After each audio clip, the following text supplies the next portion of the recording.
बोलो जयकारा बोल मेरे श्री गुरु महाराज की जय। सभी गुरुमुख प्रेमियों से सब प्रेम जय सच्चिदानंद। वंदो चरण सरोज गुरु मुद मंगल आगार। जय सेवत नर होत हैं भवसागर से पार। गुरु जी के सुमिरन मात्र से नाशत विघ्न अनंत। तासे सर्वारंभ में ध्यावत हैं सब संत। संसार में यूं तो अनेक अनेक इंसान हैं, मनुष्य हैं, बहुत संख्या में इस धरा पर मनुष्य प्राणियों ने जन्म लिया है। लेकिन कहीं कितने ही प्रकार के, कहीं कोई एक आध भक्त रहता है, किसी गली से गुजर जाएं, किसी मोहल्ले से किसी कॉलोनी में पहुँचें तो भक्तों की संख्या तो होती है, लेकिन विरला विरला नाम निकल कर आता है। पूछने मात्र से ही पता चल जाता है। जहाँ ऐसे सच्चे भक्त रहते हैं, जैसे पूरी लंका रावण की, जिसमें एक ही श्री राम भक्त रहते थे, विभीषण। बेशक उन्हीं का परिवार पूरा भरा पूरा लंकापति रावण का ही परिवार, और वे रावण के ही भाई विभीषण थे। लेकिन इतने बड़े परिवार में अनन्य भक्त विभीषण जी ही निकलकर सामने आए। एक अपने आप से प्रमाणित हो गया कि भक्त कैसे होते हैं, भक्तों की संख्या कम क्यों होती है। ये भी विचार करने वाली बात है कि संसार भर में सच्चे भक्तों की संख्या कम होती है, क्योंकि संसार में ज्ञान पर आधारित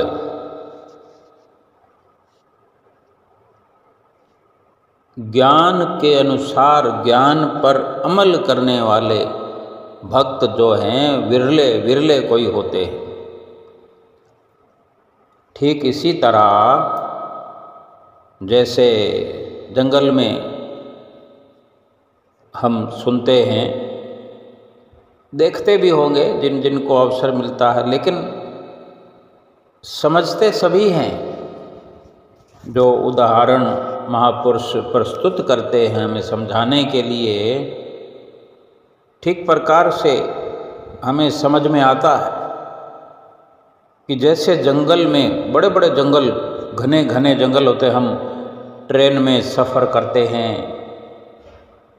एरोप्लेन में भी सफ़र करते हैं, ऊपर से बहुत बड़े बड़े इलाके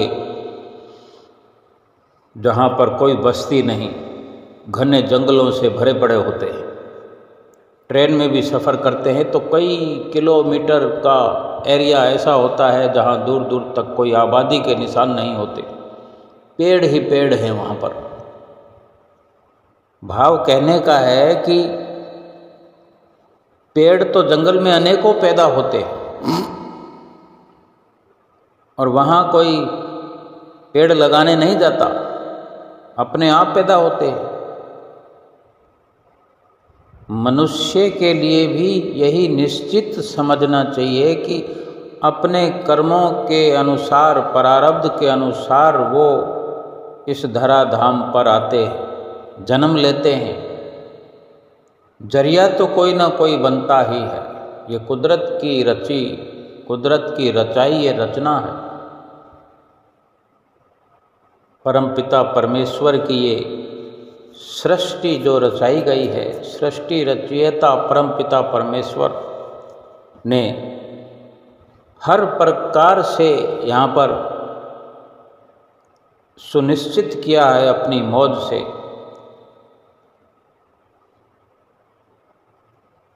जो इंसान इस दुनिया में आए हैं, वनस्पतियाँ, जैसे ये हम पेड़ पौधों की बात करते हैं कि जंगल में अनेकों पेड़ होने पर भी वहाँ पर चंदन के पेड़ कितने होते हैं। बेशक अलग अलग क्वालिटी के, कहीं पर कैसा, कहीं पर कैसा, या कहें कि जो लगभग जलाने के काम आने वाली लकड़ी वाले पेड़ हैं वो तो लाइन लगाकर अनगिनत होते हैं। अब उसको काट करके काम में तो लिया जा सकता है, लेकिन कोई विरले विरले ही उन लकड़ी को काटने का कार्य करते हैं जो केवल जलाने के काम आती है। क्योंकि घने जंगलों में पहुंच करके इतनी मेहनत हर कोई कर नहीं पाता, वहाँ तक पहुँच नहीं होती, इतने साधन जुटाने पड़ते हैं, इसलिए वो घने जंगल जल्दी से साफ नहीं हो पाते।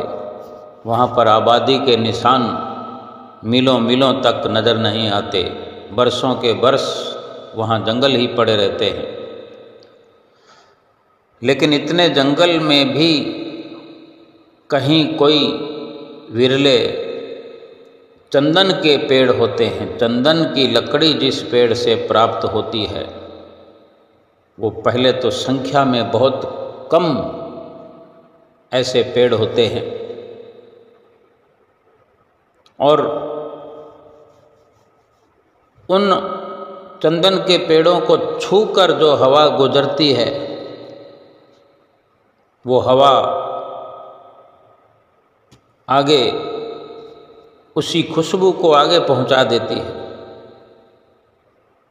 ये चंदन के पेड़ की महिमा है, खूबी है, गुण है कि पेड़ तो कहीं खड़ा है लेकिन उसकी खुशबू ये प्रमाणित करती है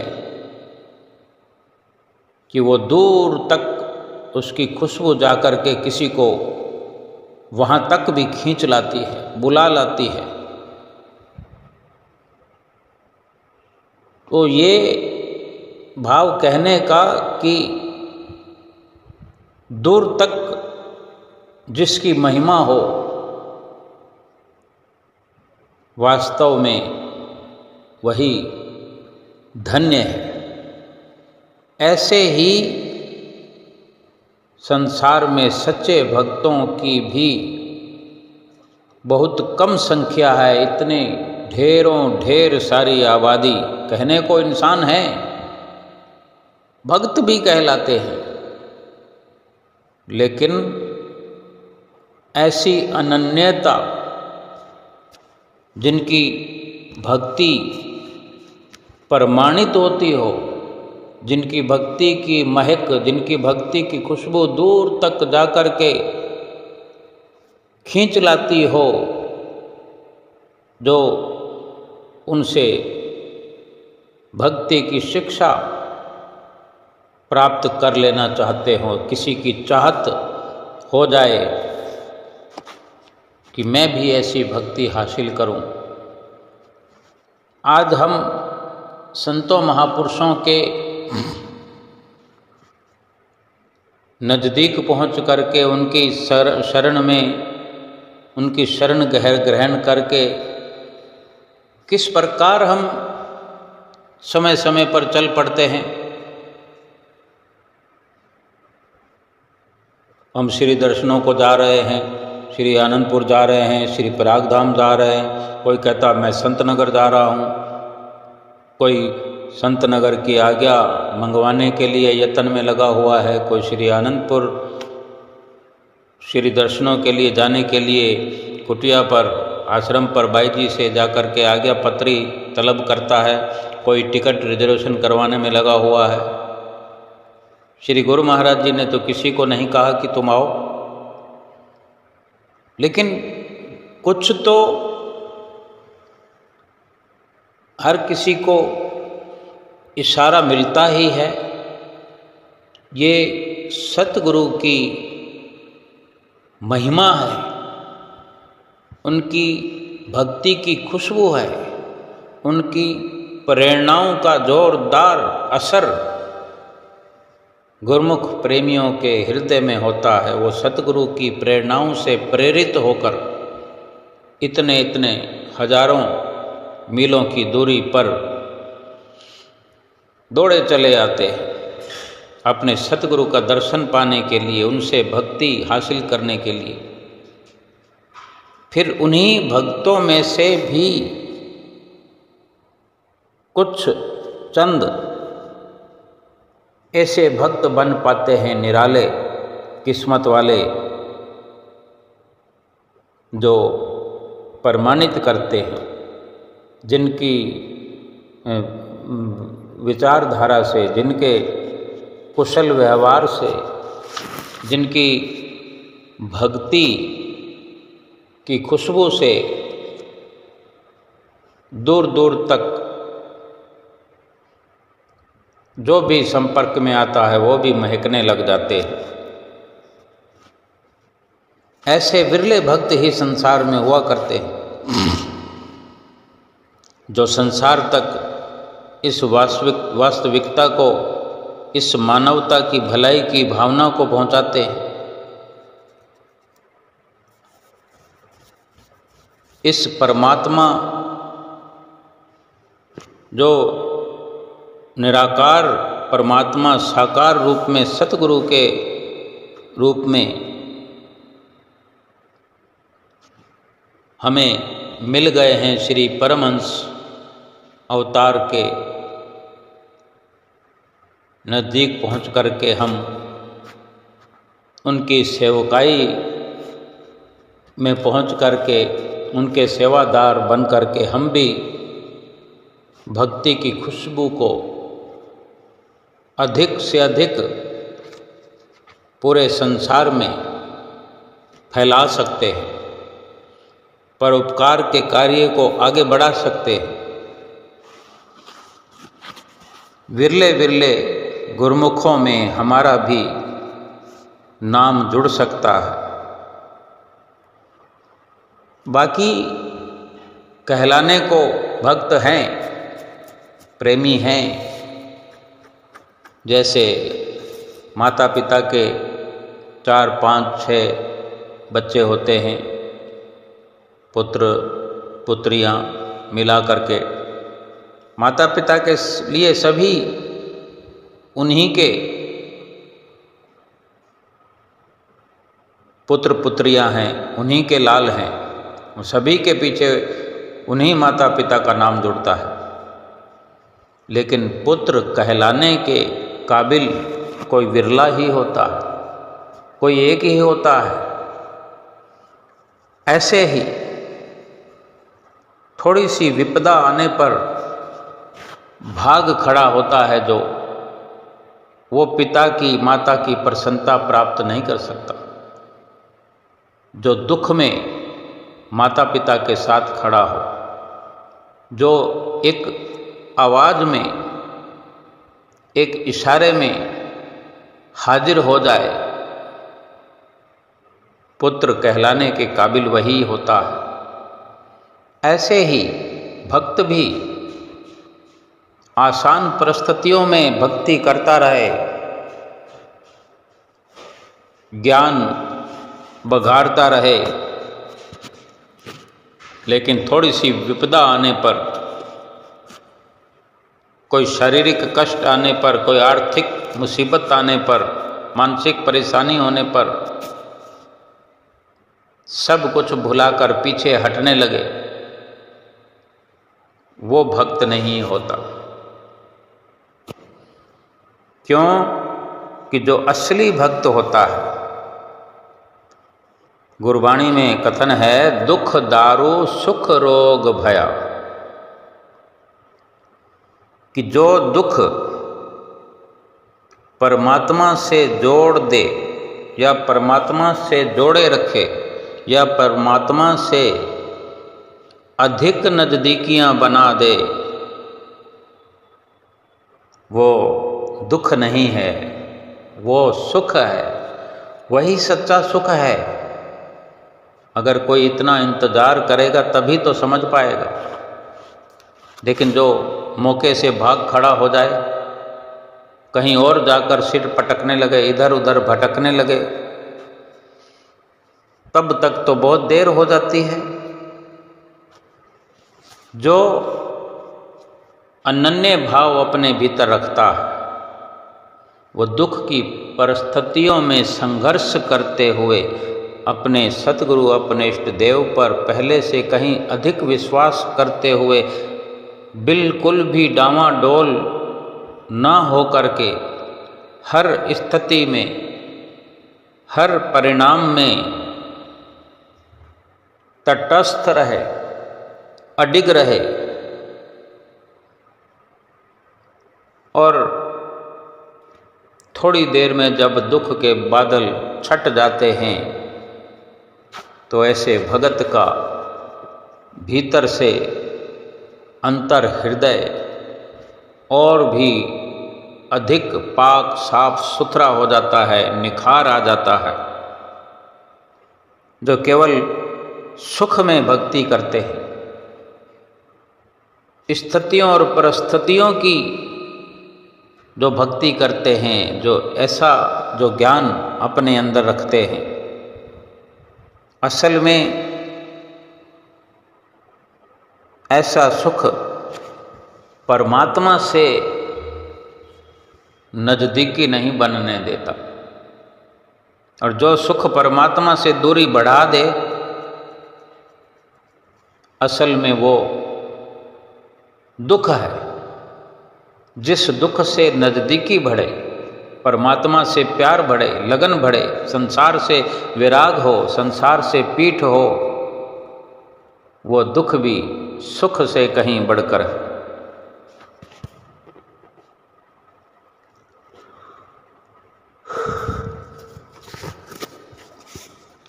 विरले विरले गुरमुख प्रेमियों में, विरले भक्तों में हर वक्त अपने सतगुरु की याद बनी रहती है। और जिसे सतगुरु की याद हर वक्त अंतर हृदय में बनी रहती है, वही अपने हृदय की सूक्ष्म शरीर की शुद्धि कर सकता है, पाक साफ कर सकता है। सूक्ष्म शरीर की शुद्धि सिर्फ भगवान की, सतगुरु की याद बनी रहने से होती है। ये जो शरीर है, शक्तियों का भंडार है। इस शरीर में अथाह शक्तियां हैं, शक्तियों का अनखुट खजाना है। इसलिए अगर याद का अभ्यास करते रहेंगे तो ये सूक्ष्म शरीर जो है शुद्ध हो जाएगा। इसे सुधारने का कोई और तरीका नहीं है, इसको शुद्ध करने का कोई और साबुन नहीं है। सतगुरु की याद, परमात्मा की याद बनी रहे। और ये जब अभ्यास करते हैं, निरंतर अभ्यास से फिर ये स्थिति पैदा हो जाती है कि भुलाए भी सतगुरु की याद भुलाई नहीं जा सकती।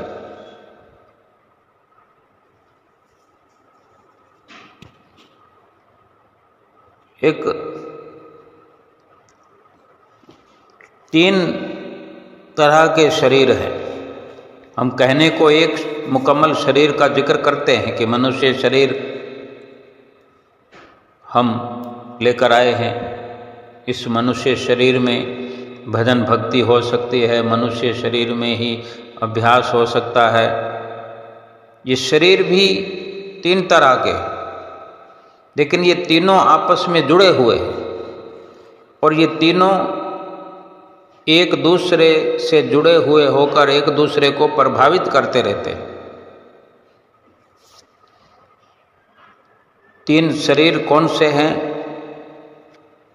स्थूल शरीर, सूक्ष्म शरीर और तीसरा है कारण शरीर यानी संकल्प शरीर।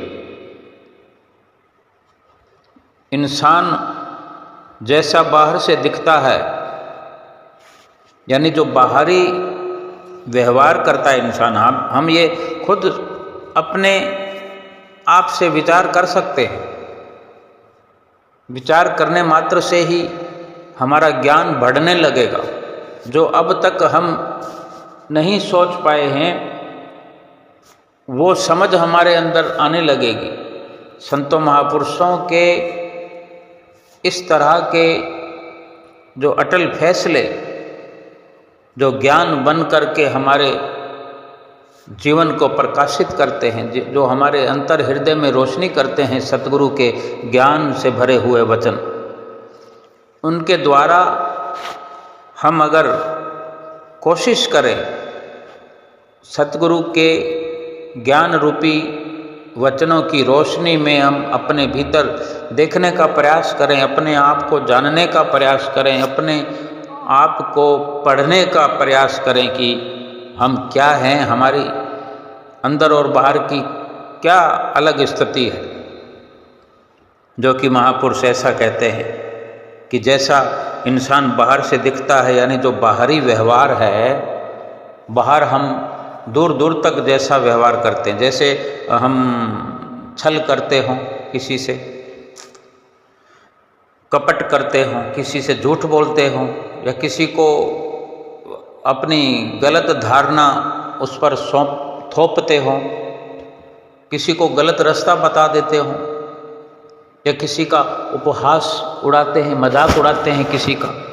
तो ये जितनी भी बाहरी हमारी विचारधारा है, ये व्यवहार जो है, इसकी जड़ें हमारे अंतःकरण में जमी हुई है। बाहर से हम स्थूल शरीर में हैं, ये मोटे मोटे रूप में जो दिखता है, लेकिन इसी के साथ जुड़े हुए 2 शरीर और हैं, सूक्ष्म और कारण। एक दूसरे को सपोर्ट करते हैं, प्रभावित करते हैं। जैसे अंदर कुछ है, बाहर कुछ है, ये अलग अलग हो गया। हमने बाहर से कुछ किसी के लिए कर दिया तो हमको किसी ने कुछ करते हुए देख लिया। जैसे हमने किसी की मदद की, किसी को कुछ दान कर दिया, किसी को कुछ खिला दिया, किसी गिरे हुए को उठा दिया, ये बाहरी प्रक्रिया है। हमें ऐसा करते किसी ने देख लिया तो यही चर्चा होगी कि फलां व्यक्ति ने ऐसा ऐसा ऐसा कर दिया। अब हमने किसी के लिए अच्छा किया, हो सकता है हमारे अंदर कुछ अच्छा करने की इच्छा नहीं थी, कभी कभार हो गया, लेकिन एक व्यवहार ऐसा होता है जो नित्य प्रति का होता है, आदतन स्वभाव में होता है,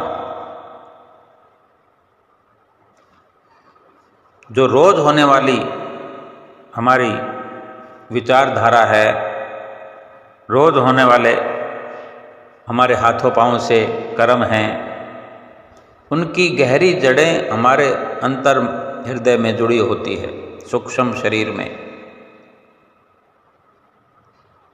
बाहर जैसा हम करते हैं वो हमारे अंदर से जुड़ाव होता है, अंतःकरण में वो जड़ें गहरी होती हैं। यानी जो बाहर से हम करते हैं उसका सीधा सीधा प्रसारण होता है, प्रचार होता है कि ये इंसान भीतर से अच्छा ही है। और अब अगर हम स्वाभाविक या व्यवहारिक बाहरी तौर से हम ठीक नहीं हैं, तो बाहर से हम कैसे ठीक हो सकते? अगर किसी के प्रति हम झूठ बोलते हैं या किसी की निंदा चुगली करते हैं या किसी को ऊंचा नीचा दिखाने की चेष्टा में लगे रहते हैं, तो बाहर से इसका कैसे सुधार किया जा सकता है? सुधार तो भीतर से होगा। जहाँ जड़ें जमी है, जहाँ बुराई की जड़ें जमी है, उनको उखाड़ कर फेंकना होगा। अंतःकरण अगर हमारा बुरा है, धूमिल है, धूल से भरा हुआ है, मिट्टी से भरा हुआ है, विकार भरे हुए हैं, पाप भरे हुए हैं, तो अंतःकरण को हम अपने कैसे सुधारें? जैसे दल दल में कोई हाथी फंस जाए। अब जिक्र तो चींटी का भी कर सकते हैं कि दल दल में कोई चींटी फंस जाए, या कोई छोटे मोटे जीव जंतु का नाम ले सकते हैं। हाथी का ही जिक्र है यहाँ पर कि हाथी बलशाली है, बड़े बड़े पेड़ उखाड़ देता है, बड़ी बड़ी दीवारें ढा देता है हाथी। उसको गिराने का, तोड़ने का, उखाड़ने का बहुत कुशल तरीका भी है, कुदरती है। आज अगर हम समझें कि हाथी की तरह ही मशीनरी आज बनी हुई है, उपलब्ध है संसार में, जेसीबी मशीन है जिसको बुलडोजर कहते हैं। हाथी की सूंड की तरह उसका पंजा होता है। जिस मकान के बाहर छज्जे को वो पकड़ लेता है, फिर वो अपनी जोर से कैसे देखते ही देखते उस छज्जे को नीचे धराशायी कर देता है। कहीं पर इधर से, कहीं पर उधर से, ऐसे थोड़ी थोड़ी चोटें मारते हुए पूरे मकान को गिरा देता है देखते ही देखते। यानी काफ़ी ताकतवर माना जाता हाथी। अगर वो हाथी दल दल में फंस जाता है तो फिर क्या वो अपने आप को निकाल सकता है? वो जितना जोर लगाएगा और धंस जाएगा अंदर, दल दल में और धंसता जाएगा।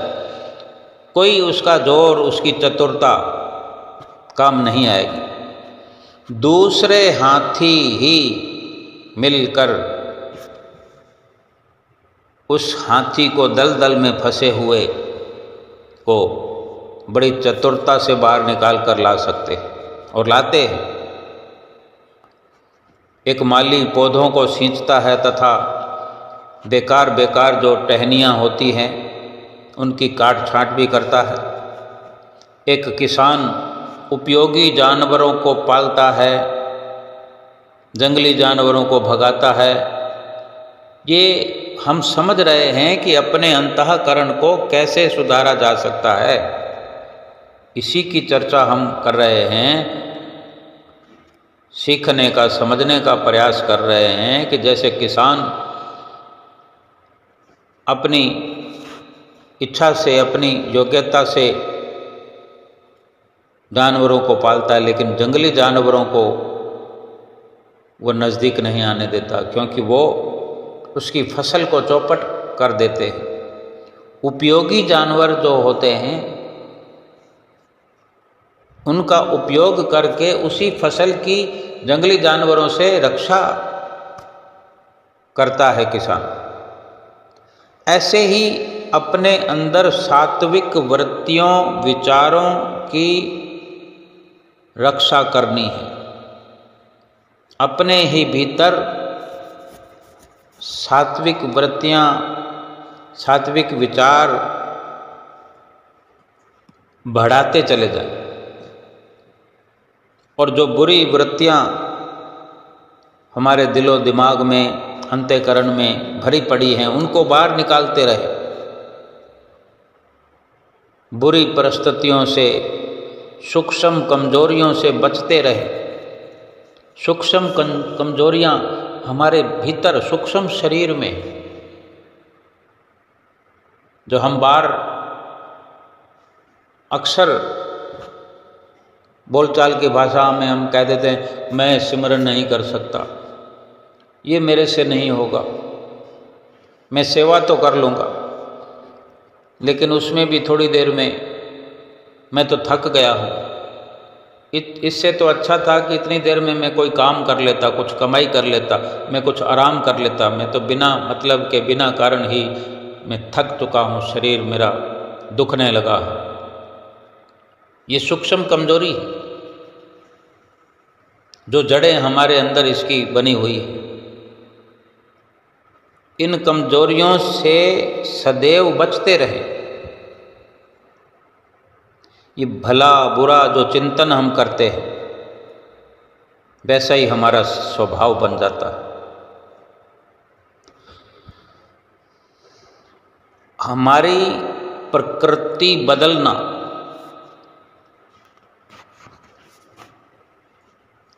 और हम एक सुनहरा व्यक्तित्व बनाएं, अपनी प्रकृति बदलें, भविष्य का सुंदर निर्माण करें, ये सब बहुत कुछ हमारी विचार शक्ति पर निर्भर करता है।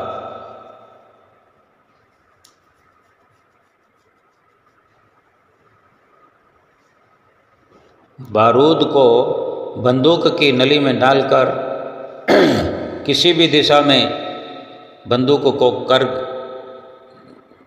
निशाना किसी भी तरफ अपने हाथों से बंदूक को हम लेकर जिधर भी घुमा दें और एक बटन ही दबाना है।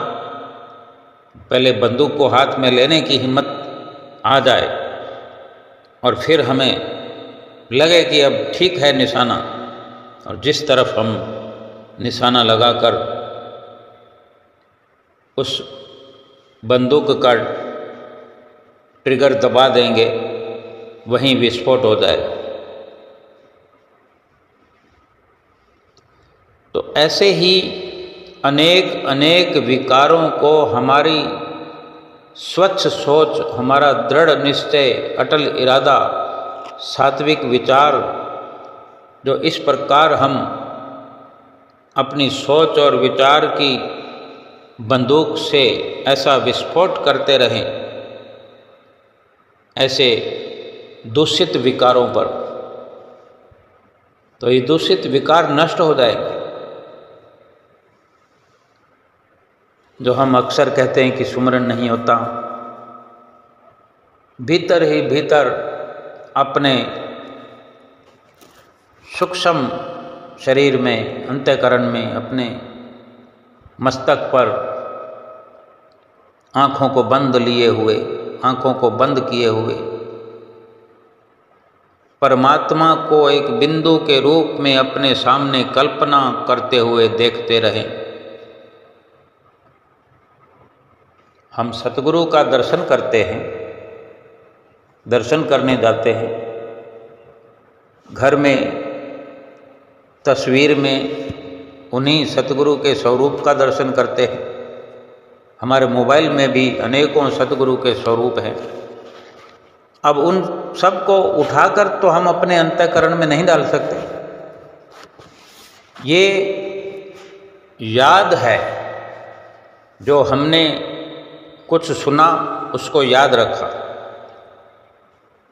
कानों से सुना उसको भी याद रखा, आँखों से देखा वो भी याद रखा। याद रखा मायने आँखों से जो देखा वो आँखों से प्रवेश हुआ भीतर, सूक्ष्म, वो सूक्ष्म बन के हमारे भीतर प्रवेश हो गया और सूक्ष्म में जाकर के पहुंच गया। सूक्ष्म शरीर में निर्धारित हो गया। जो कानों से सुना, किसी ने देखा नहीं भी इसके कान में ये शब्द सत्संग के, गुरु महाराज जी ने वचन फरमाए, महात्मा जी ने सत्संग किया, वो शब्द कान में घुस रहे हैं। किसी ने किसी के कान में कोई शब्द प्रवेश करते हुए नहीं देखा, लेकिन वो शब्द प्रवेश तो हुए। ये याद है, हमने याद कर लिया, यानी उसको अपने भीतर बसा लिया। मुख से बार बार हम जयकारा लगाते हैं, ये बार बार बोलते हैं, सतगुरु की महिमा गाते हैं, श्री आरती पूजा गाते हैं, विनती गाते हैं, स्तोत्र गाते हैं। जो नाम का जाप है वो भी हम जुबान से गाते हैं। ये भी याद बन गई। ये सब कुछ एक याद है। फिर इन्हीं यादों को सतगुरु का स्वरूप कहिए, सतगुरु के वचन कहिए, या हाथों पैरों से हमने जो सेवा की, जिस जगह पर हम पहुँचे, श्री दर्शन हाल में पहुँचे, श्री आरती पूजा में पहुँचे, वो सब हमारे अंदर बस जाता है कि हमने इसी प्रकार से उसको याद करने के प्रकार से ही अपने अंदर बसाया। यानी हमारी गहराई थी उन दर्शनों में भी, उन शब्दों में भी, उस उच्चारण में भी। और जब सुमरन के अंदर बैठते हैं तो वहाँ कुछ भी नहीं है। पहले तो अंधेरा ही होता है। अंधेरा भी ऐसा कि घना घना अंधकार छाया हुआ, दूर दूर तक कुछ नहीं दिखाया। जैसे घने जंगल होते हैं वैसे ही घना अंधेरा, अंधकार छाया हुआ हमारे अंतःकरण से। अब वहाँ पर हम उसी सतगुरु के, जिसके हम दर्शन करते रहे, उसी सतगुरु के बिंदु रूप को अपने सामने कल्पना में देखते हुए, देखने का प्रयास करते हुए कहना भी शुरू कर दें, सुनना भी शुरू कर दें। हम कहें कि हे गुरु महाराज जी, हे मेरे सतगुरु, मेरे दर्शनों में आओ, आप तो दयालु हो, आप कृपालु हो, आप दया करने वाले हो। भीतर ही भीतर ये जुबान इस प्रकार से सतगुरु से बातचीत करे, आँखें उन्हीं दर्शनों का अनुभव करे जो हम किया करते हैं बाहर स्थूल रूप में, इन स्थूल आँखों से, बाहर की इन आँखों से, चम दृष्टि से।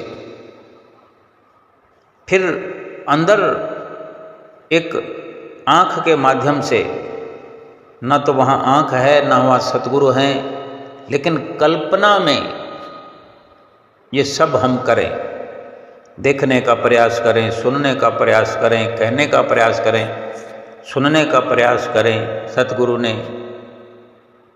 संतों ने, महात्माओं ने क्या क्या सत्संग सुनाया, और ऐसा हमारे जीवन में नित्य प्रति होता है। घर में रहते हैं तो भी होता है, सत्संग कोई सुनने को मिल जाता है, हम सुना करते हैं, चाहे किसी भी माध्यम से सुने। ये एक साधक को, एक सच्चे भक्त को आज के इस युग में बड़ा ही सुलभ अवसर प्राप्त है। चारों तरफ से बड़ी सुगमता से हम लाभ उठा सकते हैं। अब इतना प्रयास जब हम बंद आँखों से करते हैं, करेंगे, अपना बोलना जारी रखें बिना जिह्वा हिलाए, देखना जारी रखें बिना आँखें खोले, क्योंकि बाहर की आंखें बंद है, ये बाहरी जुबान बंद है, मुंह बंद है। मुंह बंद होगा तो जुबान से उच्चारण नहीं होगा। अंदर की आंख से देखना है, अंदर की जुबान से बोलना है, अंदर के कानों से सुनना है।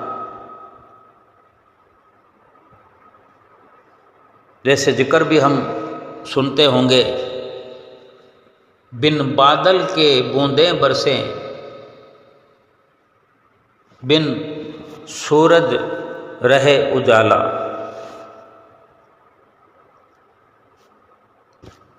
बिन कानों के जहाँ शब्द सुने, बिन हाथों गूंथे माला।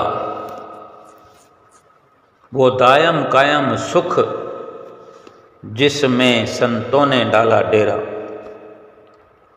जब संतों के विचार हमारे अंदर प्रवेश करते हैं, संतों के दर्शन जब हमारे भीतर प्रवेश करते हैं, संतों की संगत का असर जब हमारे भीतर होने लगता है, तो बिना हाथों के ही माला जपना शुरू हो जाता है, बिना जुबान के बोलना शुरू हो जाता है, बिना कानों के सुनना शुरू हो जाता है और बिना आँखों के दिखाई देने लगता है।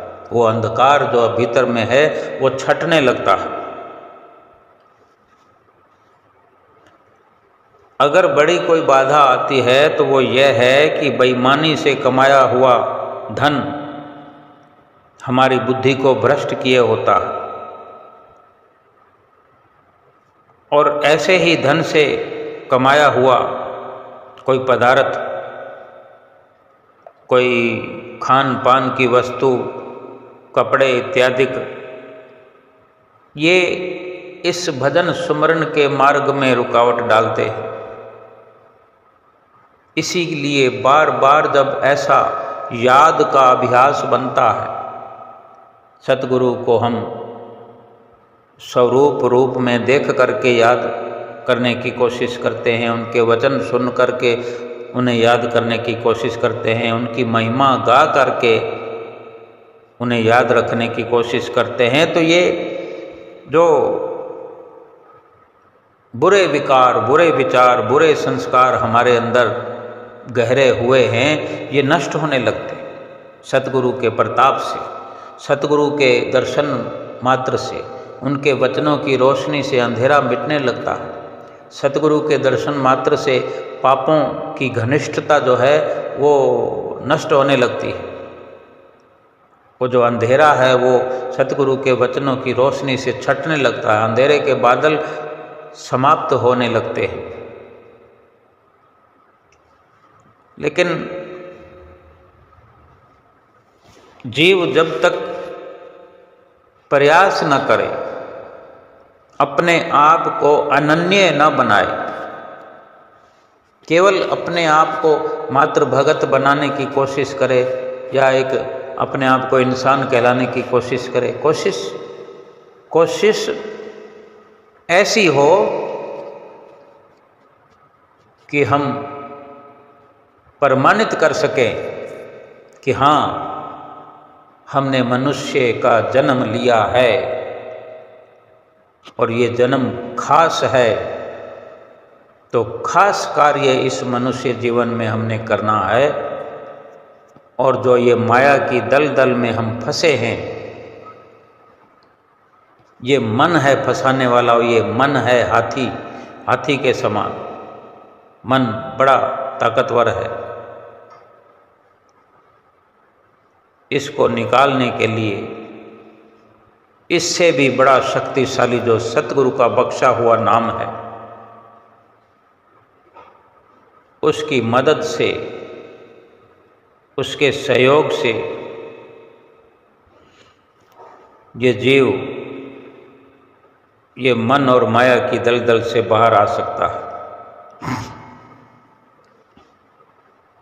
जब जब भी हमारा हृदय अंतःकरण अशुद्ध होता है हमारे असत्य भाषण से, हम देखते हैं कि समय समय पर हम जो झूठ बोल जाते हैं, झूठ बोलना बड़ा आसान लगता है अपने आप को अच्छा बनाने के लिए झूठ बोल देते हैं, लेकिन वो झूठ कब तक रहेगा? खुल जाएगी पोल। छल करते हैं किसी से ठगी करते हैं और अपनी सेखी बघाड़ते हैं, जिसे सेखी खोर कहते हैं। ऐसी सेखी खोरी या गलत सलाह किसी को देना, किसी का अपमान करना या किसी का तिरस्कार करना, किसी के लिए गलत शब्द बोलना, किसी की चुगली करना, किसी की हिम्मत को तोड़ना, ये जिह्वा के वाणी के दोष है। और ये अशुद्ध हृदय को करने वाले, हृदय को अशुद्ध करने वाले। कभी भी झूठ न बोले, छल न करें, बेकार की वार्ता अपने आप को ऊंचा दिखाने के लिए या किसी को गलत सलाह देकर या किसी का अपमान करके, किसी की हिम्मत को गिरा करके, इस प्रकार का अशुद्ध आचरण न करके और तामसिक भोजन का त्याग करके, झूठ और बेईमानी से कमाए हुए धन का लोभ न करें। जितना भी मिले, अधिक मिले कम मिले, ये न सोचें कि इस प्रकार से अगर हम कमाई करेंगे तो अधिक धन कमा सकते हैं। इस प्रकार से करो या उस प्रकार से, यानी बेईमानी से करो या ईमानदारी से, धन उतना ही मिलेगा जितना मुकद्दर में है। 1 रुपया भी हम बेईमानी से नहीं कमा सकते ज़्यादा, लेकिन वो हमारा फैसला है कि हमें किस प्रकार से कमाना है, बेईमानी से कमाना है या ईमानदारी से। ये हमारी सोच है। ये सोच हमारे लिए, हम अपनी सोच के लिए, अपने नज़रिए के लिए, विचार के लिए हम स्वतंत्र हैं, लेकिन मिलेगा उतना ही। अब हम खुद विचार कर सकते हैं कि जब 1 रुपया भी हम चाह कर ज़्यादा नहीं एकत्र कर सकते, तो फिर झूठ और बेईमानी और छल कपट से क्यों कमाना है? क्यों तामसिक भोजन का सेवन करना है? क्यों किसी से झूठ बोलकर, किसी का अपमान करके, किसी की हिम्मत हौसला को गिरा करके? और अगर इन सब से बचने की कोशिश हम करते हैं तो हमारी आवाज़ में, हमारी बोल में, हमारी बोलचाल की भाषा में एक शक्ति निर्धारित हो जाती है। सुनने वाले को असर होता है, प्रभावित होता है सुनने वाला। और जो सत्य बोल करके नेक इरादों से किसी का मार्गदर्शन करता है, तो कुदरती शक्तियाँ सब इस शरीर के अंदर प्रवेश तो होती ही हैं, लेकिन वो जागृत हो जाती है।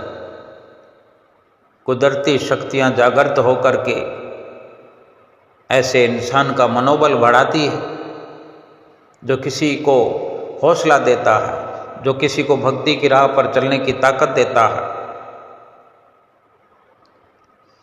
जब हमारा आहार विहार संतुलित रूप से निर्धारित हो जाता है, ईमानदारी से काम करना है, ईमानदारी का रुपया कमाना है, ईमानदारी का ही रुपया खर्च करना है, और ईमानदारी के खर्च किए हुए से शुद्ध धन जो हमारे घर में आता है, रहता है, चाहे थोड़े से थोड़ा भी क्यों ना हो, वही हम खर्च करते हैं, वही एकत्र करते हैं। तो फिर ऐसा ही हमारा आहार विहार हो जाता है, ऐसा ही रहन सहन हो जाता है, ऐसी विचारधारा हो जाती है। फिर हमारा शरीर भी रोगी नहीं होता। स्वस्थ रहता है शरीर, और स्वस्थ शरीर ही साधना का उचित एक वाहन है, सवारी है। ये शरीर एक तरह का वाहन है। इस शरीर पर जीवात्मा सवार है। हवाई जहाज कह लो, किश्ती कह लो, नाव कह लो। अगर ये स्वस्थ है, ये सवारी, ये वाहन, ये गाड़ी अगर बढ़िया है चलने में, तो सफ़र करने का मज़ा आएगा। जो इस पर सवार है जीव, उसका सफ़र बढ़िया होगा। भजन सुमरन इस शरीर से करना है। अगर शरीर स्वस्थ है तो भजन सुमरन करने का सैकड़ों गुना, हजारों गुना अधिक लाभ मिलता है। हम स्वयं के लिए विचार करें कि हम कभी कहते हैं घुटनों में दर्द हो रहा है, कभी पाँव में दर्द हो रहा है, कभी कमर में दर्द हो रहा है, अभी आंख दर्द होने लगी, यानी हजारों हजारों आवाजें आने लगती है, छोड़ दो छोड़ दो।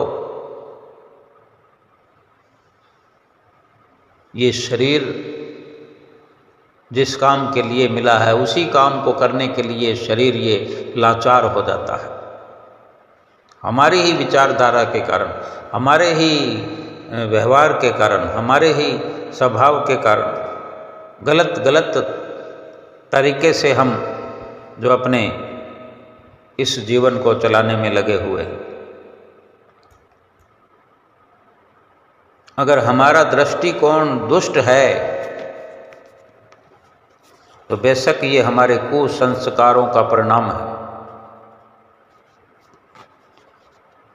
मानसिक हलचलें सूक्ष्म होती हैं तथा वो गुम होती है, अदृश्य होती है। उन्हें समझने के लिए सूक्ष्म दृष्टि उघाड़नी पड़ेगी। भीतर में हमारे क्या चल रहा है, सूक्ष्म शरीर में क्या चल रहा है, वो दिखाई नहीं देती मोटे रूप में, हमें खुद को ही दिखाई नहीं देती। उनको देखने के लिए जो हमारी सूक्ष्म दृष्टि है, अंतर्दृष्टि है,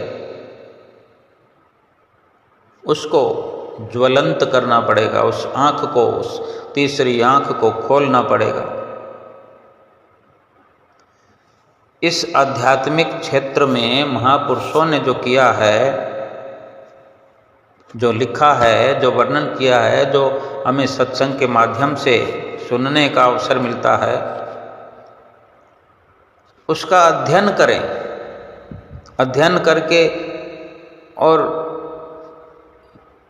उस सतगुरु को अपने मस्तक पर विराजमान करके, याद करके, उन्हें, उनके वचनों को याद करके, उनकी महिमा को गा के, उनके दर्शनों को याद करके देखने की कोशिश करते हुए अपने मस्तक पर ध्यान जमाएं। इस प्रकार हम अपनी मानसिक स्थिति को उत्कृष्ट कर सकते हैं, निखार सकते हैं। मानसिक स्थिति को अच्छा बनाने की, श्रेष्ठ बनाने की विधि कोई विरला ही जानता है। अक्सर लोग 90% से भी अधिक लोग सिर्फ दिमाग से काम कर रहे हैं। आज हम अनुभव कर सकते हैं, हमें कितने कितने लोग मिलते हैं। कई बार हम कहते हैं कि ये कैसा आदमी है, ये कैसे लोग हैं, कहते कुछ हैं, करते कुछ हैं। कहते हैं कि मैं इधर जा रहा हूँ, लेकिन वो उधर खड़े हुए नजर आते हैं। वो दिमाग से काम करते हैं। कहते कुछ हैं, करते कुछ हैं, सोचते कुछ हैं। जो महानता को लिए हुए व्यक्ति है, महान व्यक्तित्व वाला जो इंसान है, वो पवित्रता की तरफ बड़ी गहराई की नज़र रखते हैं। पवित्रता का पूरा ख्याल करते हैं। सब कुछ प्राप्त होता है, अच्छा भी और बुरा भी। अब हम स्वयं विचार करें कि हमें अच्छाई ग्रहण करनी है या बुराई। हम गुरुमुख हैं, प्रेमी हैं, सतगुरु के अनन्य प्रेमी बने, अनन्य गुरुमुख बने, अपने भीतर की श्रेष्ठता को प्रमाणित करें। सतगुरु की तभी प्रसन्नता प्राप्त होगी जब बार बार सतगुरु की याद करते करते, सतगुरु की याद का अभ्यास करते करते करते सतगुरु की याद हमारे रोम रोम में बस जाएगी। उठते बैठते चलते फिरते सतगुरु का ध्यान बाहर की खुली आंखों में भी हमारे मस्तक पर बना रहेगा। यही श्रेष्ठता है। यही संसार में ऐसे कोई विरले विरले भक्त हुआ करते हैं। ऐसे चाहें तो हम भी उनमें शामिल हो सकते हैं और सतगुरु की प्रसन्नता प्राप्त कर सकते हैं। बोलो जयकारा बोल मेरे श्री गुरु महाराज की जय।